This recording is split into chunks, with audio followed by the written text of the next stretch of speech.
Gas ధరలు నగరాన్ని బట్టి మారుతూ ఉంటాయి. కానీ గత 2-3 ఏళ్లుగా గ్యాస్ ధర పెరిగి సామాన్యులు తీవ్ర ఇబ్బందులు పడుతున్నారు. ఈ క్రమంలో కేంద్ర రాష్ట్ర ప్రభుత్వాలతో పాటు కొన్ని రాజకీయ పార్టీలు ఈ అంశాన్ని లేవనెత్తుతుంటే ప్రాధాన్యం సంతరించుకుంటుంది.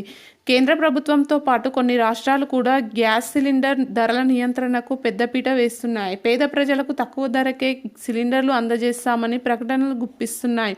ఈ క్రమంలో సామాన్య ప్రజలకు మేలు జరిగేలా రానున్న పార్లమెంట్ ఎన్నికలను దృష్టిలో పెట్టుకొని ప్రధాని మోదీ ప్రభుత్వం గ్యాస్ ధరలపై దృష్టి సారించినట్లు సమాచారం. త్వరలోనే ఎల్పీజీకి సంబంధించి పెద్ద ప్రకటన రానున్నట్లు తెలుస్తుంది. పేద మధ్యతరగతి ప్రజలను ఆకర్షించేందుకు గ్యాస్ ధరలను తగ్గించేందుకు ప్రభుత్వం కసరత్తు చేస్తుంది. అర్హులైన పేద కుటుంబాలకు తక్కువ ధరకే ఎల్పీజీ సిలిండర్లను అందించాలని కేంద్ర ప్రభుత్వం యోచిస్తుంది. గతేడాది ఆగస్టులో గృహోపకరణాల గ్యాస్ సిలిండర్ ధరను కేంద్ర ప్రభుత్వం 200 తగ్గించింది.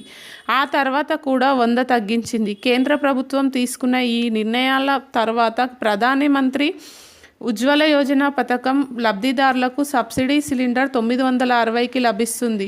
ఈ పరిస్థితుల్లో పేద కుటుంబాలకు సబ్సిడీ మొత్తాన్ని పెంచుతూ కేంద్ర ప్రభుత్వం నిర్ణయం తీసుకోబోతుందని చెబుతున్నారు.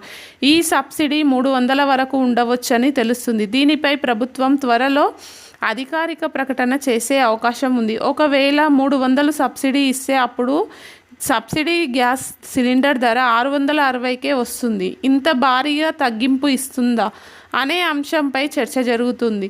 ప్రస్తుతం దేశంలో ఎల్పీజీ వినియోగదారుల సంఖ్య దాదాపు 33 కోట్లు.